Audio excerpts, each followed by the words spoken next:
இது முல்லை பெரியாற்று அணை. நமக்கு அணை கட்டினது யாருக்கு? நமக்கு. கட்டியவன் யாரு?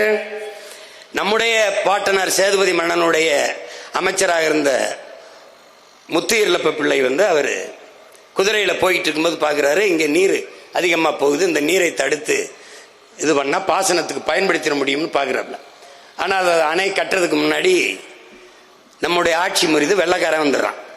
அப்ப வந்த பிறகு ராமநாதபுரம், சிவகங்கை, மதுரை இந்த பகுதியெல்லாம் வறண்டு இருக்கிறதுனால என்ன பண்றதுன்னு தெரியல. அப்போ கர்னலா வந்த பென்னி குக்குங்கிற ஒரு மாமனிதன் நமக்கு இந்த அணையை கட்டி கொடுக்கலான்னு முடிவெடுக்கிறாப்ல. அப்ப காசு இல்லை அவர்கிட்ட. இந்த திட்டத்தை கொண்டு வெள்ளை அரசிட்டு கொடுக்கும்போது அது ஒத்துக்கிற மாட்டேங்குது, பணம் இல்லைன்றது. இந்த மகான் விடாம இந்த மனிதன், இந்த மானோட நேயம் கொண்ட அந்த மகத்தான மகன் போய் தன் சொந்த ஊர்ல தன்னுடைய சொத்தை பூரா பிரிச்சு விற்கிறாப்ல. கூட பிறந்தவங்க எல்லாம் அதுக்கு ஒத்துக்கல, வித்துறது. அப்ப வித்துக்கிட்டு அந்த பணத்தை எடுத்துக்கிட்டு வரும்போது இந்த மாதிரி அணை கட்ட போறேன் அந்த மக்களுக்குன்னு சொல்லும் போது அவருடைய அன்பு மனைவி 300 பவன் தங்கத்தை எடுத்துட்டு வந்து கொடுக்குறாங்க. ஒரு நல்ல புனிதமான காரியத்தை செய்ய போற, அதுக்கு இந்த நகை என்னுடைய தங்கம் பயன்படட்டும்னு அந்த தாயை கொடுக்குறாங்க. அதை கொண்டு வந்து அந்த மகன், நம்முடைய மூதாதைகள், நம்முடைய பெரியப்பன், சித்தப்பன், தாத்தன், பாட்டன் எல்லாம் சேர்ந்து, அது வெறும் செங்கண்ணு சிமெண்டும் இல்ல, நம்முடைய பாட்டனுடைய வேர்வை, ரத்தம், சதை எல்லாம் சேர்த்து நமக்காக கட்டப்பட்ட முல்லை பெரியாற்று அணைதான் அந்த அணை.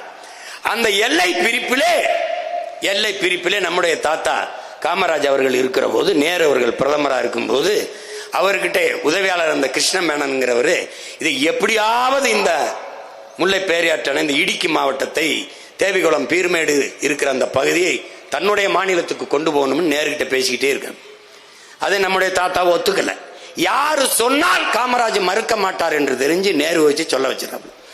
அப்ப இந்த இடுக்கி மாவட்டத்தை கொடுக்க கூடாது கேரளாவுக்கு என்று எதிர்த்து சண்டை போட்ட ஒரே ஒருவன் நம்முடைய தாத்தா கண்ணியமிக்க காகிதம் இல்லத்தவர்கள் தான். எடுத்து கொடுத்துறாங்க. நம்ம தாத்தா என்ன பண்றாரு, நேரு பேச்ச தட்ட முடியாம கொடுத்துட்டு, பள்ளமாவது மேடாவது இந்தியாவுக்குள்ள தான் இருக்குது விடுன்னு அவன் கொண்டு விட்டான். இப்ப எல்லை பிரிப்புல இடுக்கி மாவட்டம் அவனுக்கு போனவன, அந்த அணை இருக்கிற இடம் அவனுக்கு ஆயிடுச்சு. இந்த அணையை பாதுகாக்கிற உரிமை தமிழர்களுக்கு இருக்குது. கடைசி அந்த உரிமையையும் கையெழுத்து போட்டு நீங்களே வச்சுக்கணும்னு கொடுத்த பெரியவர் தான் நம்முடைய ஐயா எம்ஜிஆர் அவர்கள். கொடுத்துட்டு வந்துட்டாங்க. இப்ப அணை அவனுக்கு ஆயிடுச்சு. இந்த அணை நீரை நமக்கு தர்றதில்லை. ஆனால்